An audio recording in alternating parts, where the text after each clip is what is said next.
Hello, I'm Craig Constantine. Welcome. This is the Podcaster Community Show, short conversations that are not just about podcasting because I like to take the scenic route.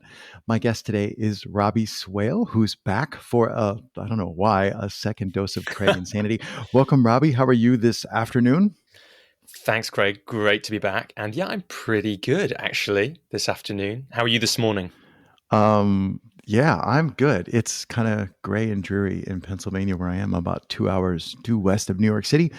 Is how I always like to say it because nobody knows where I live in Pennsylvania. And it's been like dry and hot. And now for the last 2 days, it's been raining. I'm like, well, this is good. I'm going to have to mow the lawn soon. Much the same here, actually. So I'm in Southwest London. It's pretty grey today. The grass in all the parks turned yellow and brown because we've had such little rain. And then, yeah, we had a bit of rain last month, but the last couple of days, there's been some good downpours, which just feel like a relief. You know, in England, we're not used to it being dry. Are you anywhere near Hampstead Heath? I've been there once. That's northwest. I've been there but that's in the north. You can get an easy train to the Heath when I want to, although mostly because like when you live in a big city, there's loads of bits that you never go to, even though they're really nice. But I love Hampstead Heath. Giant patchwork of, never been to that block. Anyway, I'm off on a tangent and our time is ticking. The question I wanted to ask you, so if people don't know, Robbie set off on a mission like in February, pretty early this year, to be on 100 different podcasts. And there's a whole, like if you just went, wait, what? Just go to your favorite search engine and type Robbie Swale 100 podcasts, and you should land directly on the article on his blog. If not, find one of us and we'll get you there. And it's a neat journey, and there's a whole bunch that we can learn about that. And he's been talking a lot about that in different places. And so that's one, like I'm painting a George Seurat pointillist painting for people. So that's one dot.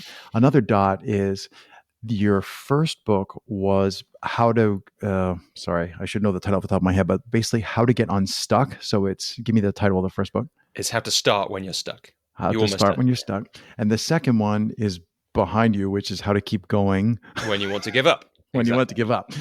And the question that I have, so those are two more points. The question I have is, how do you stop? So like how to get going, how to keep going, which is sort of like how to get through the hard part. How do you know when to stop and how do you stop?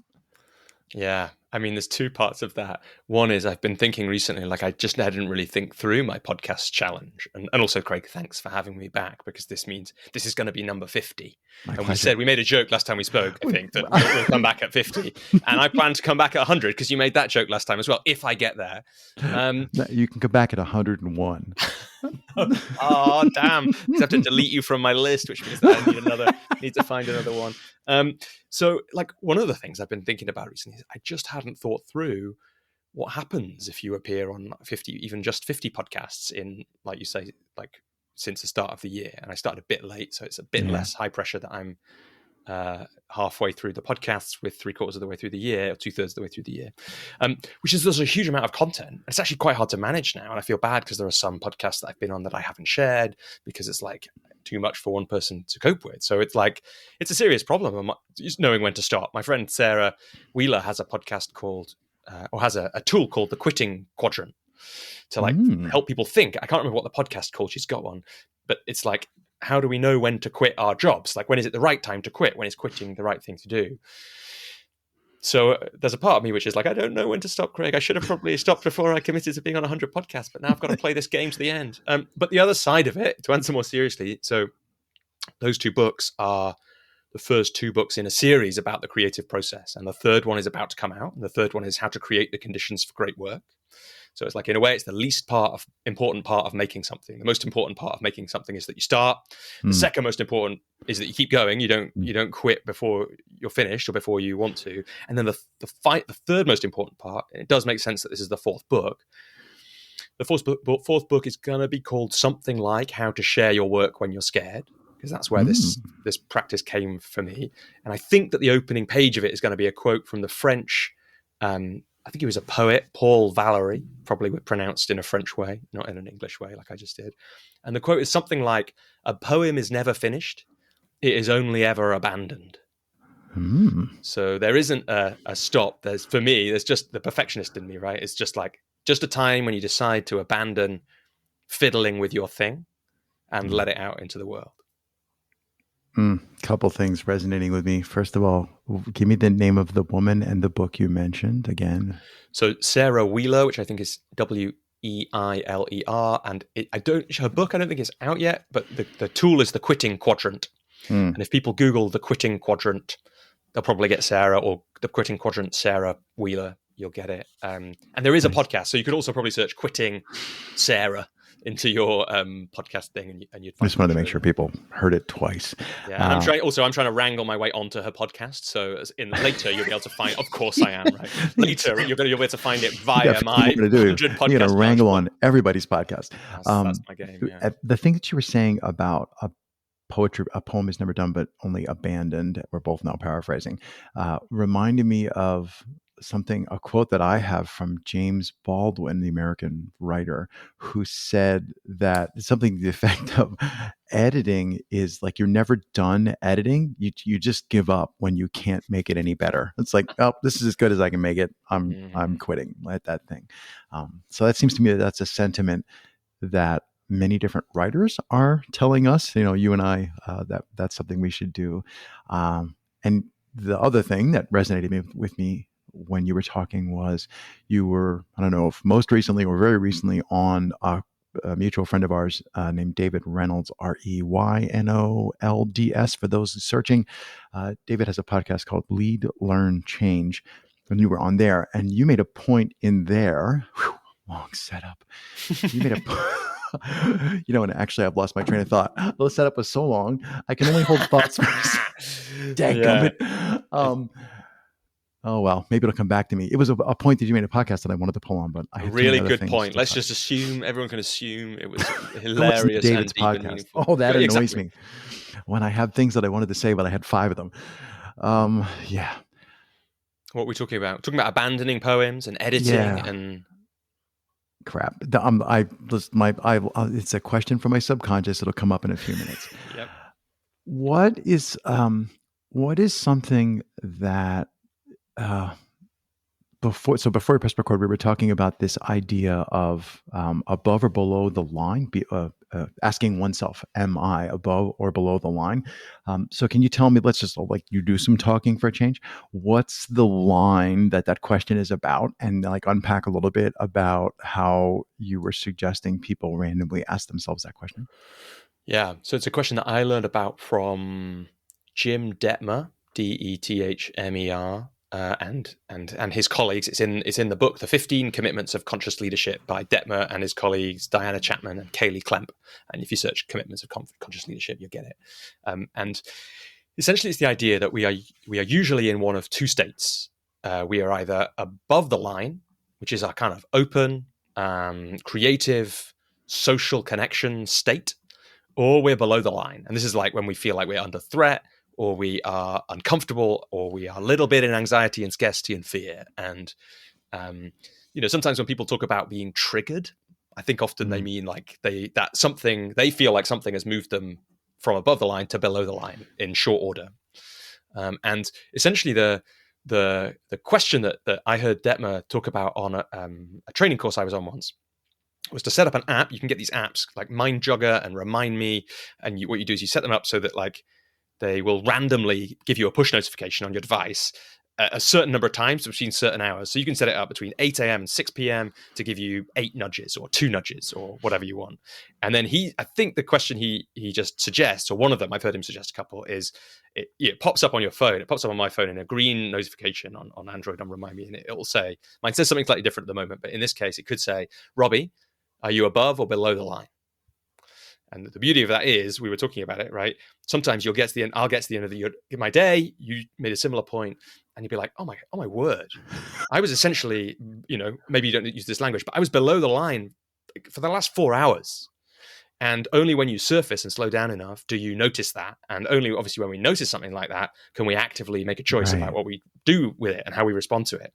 And so if we have an app helping us, using the push notification for good instead of evil, like to suck us into Twitter, then we get that choice given to us in the middle of the day, maybe even in the middle of, I remember it used to happen for me.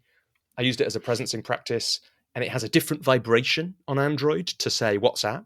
So I Mm. would sometimes have my phone in my pocket. I don't do that these days, but I used to, even when coaching people, I would have my phone in my pocket.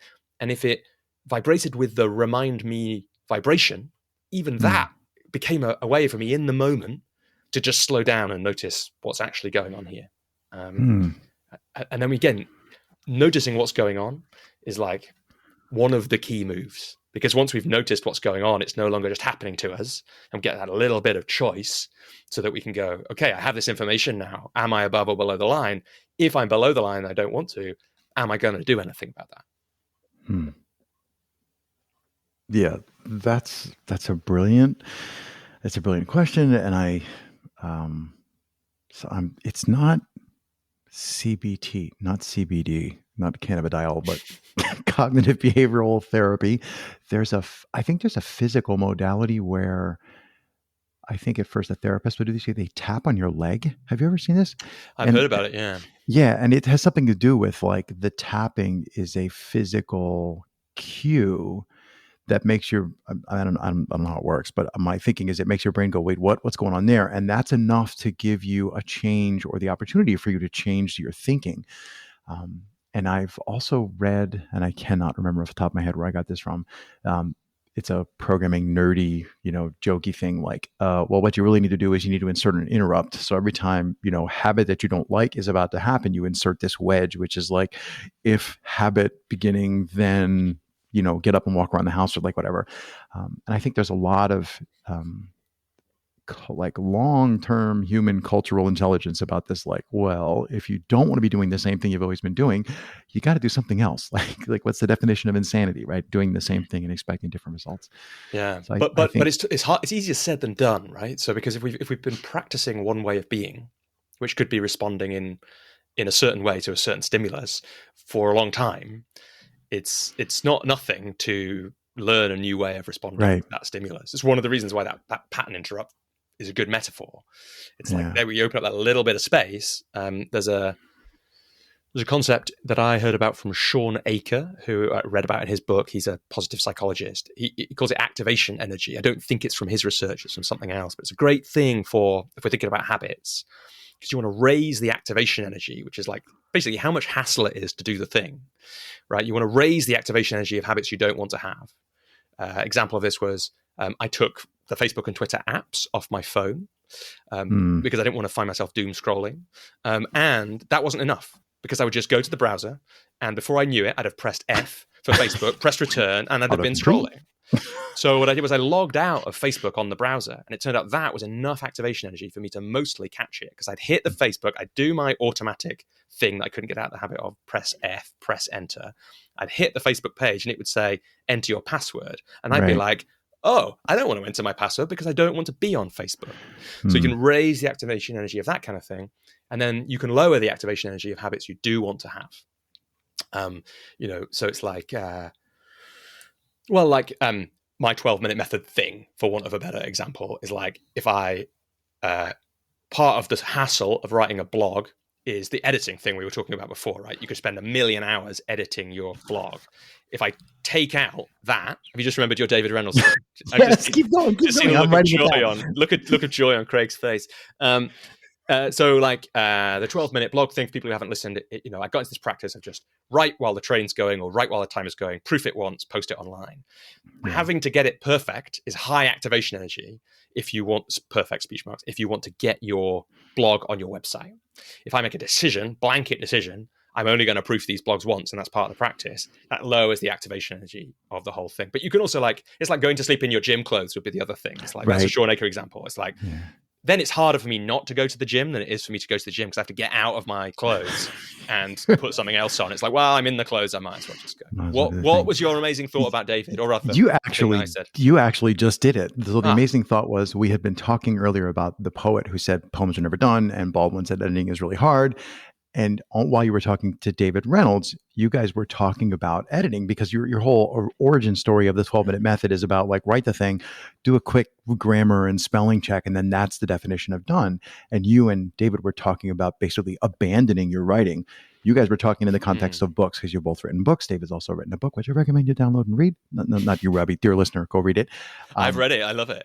Yeah, Um, and the idea that you guys mentioned was when you write a book, it's this long arc, and then at the end you're like, "All right, well, maybe I'll just let me just double check the source of this quote." And like, there's this huge hazard of like, "Oh, well, but it's like 50,000 words. I guess I would go. I'll check it again." Like, you can go. I've not written a book, but you can go yeah, back forever and edit and tweak, which is the idea that I had, but I couldn't follow. And then you just did it automatically anyway. nice. So But yeah, David's book is great, and we were talking about him, and this pause gives me a chance to just say, yeah, I love his work. A kind of humble, unassuming man with an enormous level of expertise about education. yeah, I said something like it's the what is it? The iceberg 7/8 of an iceberg is below the waterline. I said he's like working with him or talking to him is like an iceberg. You're like, wow, this guy knows a lot about education, and then you realize, whoa, look at all the Exactly. there's a lot below the waterline here So that's much, yeah. not available, not readily visible. Cool, cool, cool. Um, yeah, I don't know, random stuff. What's the are you still doing the same 12-minute train ride? Like, I know, not to get too personal, I know you're moving. So, like, what happens when you now have a 12-minute train ride anymore? Are you gonna, how are you gonna That's keep? where the 12-minute method came from. So I used to just write on the train because it was like dead time. So I felt free and free from the kind of pressures of life. It's like I'm already doing something. So that's why we chose originally the train. Like I don't need to worry that I should be doing something different because I'm already on Here the I train. sit. So it counts. Like I might, I can read my book or I could write a little article. But then I gradually over time I got the train less and less because I was doing more and more online work essentially. So Right. that's where the 12-minute thing came from. So to be honest, I haven't written on the train. Well, you can find it if you go to my website and go to the 12-minute blog page. I take a picture with each post from where it's written.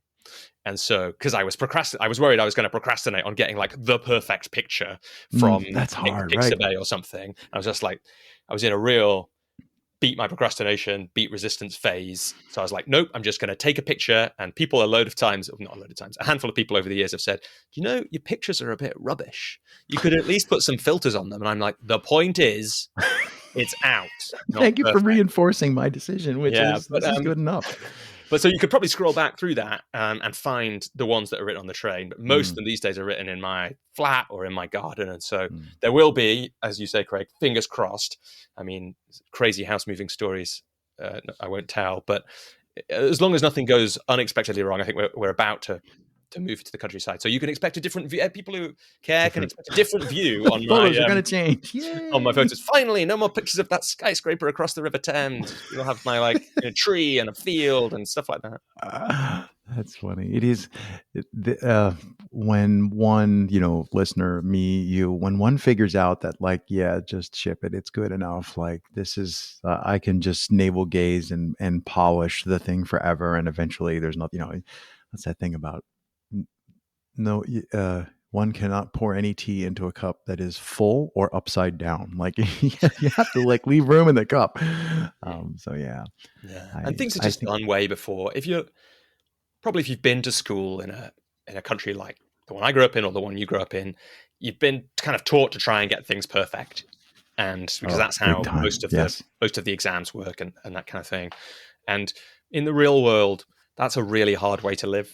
And it's a lot easier. Like I spend a lot of time, essentially the blog and stuff. A lot of it is me practicing how to get out of that so I can do more and have more fun and feel more relaxed about it. And accidentally that turned into some books and stuff. But really, that I was the find practice. that I'm often, well, not often anymore, but in years, in recent decades, I find that I was always claiming that I was starved for feedback, and now in hindsight, it occurs to me, it's like, well, yeah, if you keep all your stuff to yourself. In fact, I think there's a quote or a chapter from Seth Godin in The Practice that talks about uh, keeping your work to yourself is, I don't know if he actually says theft, but you're actually stealing from people by not sharing your creativity. So Yeah, there's this he thread does here we're say talking theft. I remember hearing that and being like, oh, like, that's kind whoa, of a that's a little bit painful, but true. yeah. And Um, it when you're forced, or not when you're forced, because nobody forces you, but when you choose to say, like, here, I made this, in his language, here, I made this. And then people go, you're like, well, cool. Now we know it's not for you. Or like, if otherwise, if you just keep it all to yourself, you're like, have this greenhouse full of like flowers, but nobody can see them because you put a wall around it all. And you're just like, yeah, which is okay if you want to just write for yourself and keep things in a drawer forever. But if you want to be a writer, or if you want to be a podcaster like I'm doing, or you want to be a blogger, you got to hit the ship. You got to press publish. You got to hit done. Yeah, it's funny. I thought what you were going to say is you didn't get feedback because you'd spent too much time perfecting it, which I had never really thought about before. But I bet part of the reason, and like that, you've got two choices, haven't you? You can kind of send something out that's imperfect, and then you can expect then there's space for people to give you feedback. But if you spend 2 years making sure a blog post is exactly perfect, and it's no wonder that we don't get much feedback, right? So that's one thing I caught. And the other is that stealing thing. I wrote a piece about this once because it was I think it's going to might be in that Share Your Work book. Actually, it might have fallen within the time frame of that, but it's really powerful to think about that. And what I feel like I've learned is like I remember one of my favorite bands when I was growing up is the British rock band Oasis, and they broke up, and then the songwriter from that did his own thing, and he released one album, but he said he had 2 albums ready because it's like he left the band, and so suddenly there's this rush of creativity. He wasn't constrained by what all these Oasis ideas that didn't fit in that band. And so he did one album, and he said there was another one. And then by the time 6 months had passed for the record company to say it's okay to release another one now, he changed his mind. He said it didn't fit and it wasn't worth it. And when he did that, I was just like, he's called Noel Gallagher. I was just thinking, Noel, you're wrong. People like me really want to hear that. You're a bad judge of what it should come out. And I hope that imagine one day someone will leak that album. My favorite author died. And after he died, his novelist called David Gemmell, after he died, like 10 years after he died, they released 2 books. One that was written in a pseudonym and out of print, and one that they'd found. And it's like, it was amazing. Now I know why he didn't publish that one, because it wasn't as good, but it was a true gift for people like me who haven't had a book of his for so long to get to read it. And so there's a chapter that you can Google this piece, but if you want, it's called The Lost Relics of Our Art or something like that. But it'll be a chapter in the Share book, because it's like such a shame to have all these like on the shelves in the back of our minds or folders in our computers, all these things that we've kept back because they're not perfect or because we think they might not be right. And we never know who will be changed by the things we make. And yeah, like I want to hear I'm glad the David Gemmell book came out. I want to hear the Noel Gallagher album, and I'm glad that the internet means someone will leak it at some point, which is great. I hope it's sooner rather than later. But yeah, we tell ourselves loads of stories, don't we, about what's okay to release. And I don't think my experience of writing is that I never really know what I write, which of the things I write will be impactful for people. I'm sometimes quite wrong about. Sometimes I write ones that I think are quite dull, and people really like them. And sometimes I write ones that I think are amazing and no one likes them. Crickets. Exactly. Well, Robbie, as much as I always hate to say it, we got to stop talking at some point. I think that's a great place. That's a great thing to end on, people to think about. So as I probably said the very first time we talked, hey, it was really great to get a chance to talk to you for 20 minutes. And thank you so much for taking the time. Total pleasure, Craig. Thanks for having me back. And I'll see you again, hopefully. Yeah, I'll see you for 101. I'll try you for 100 and you'll say no, and I'll have to do 101 podcasts.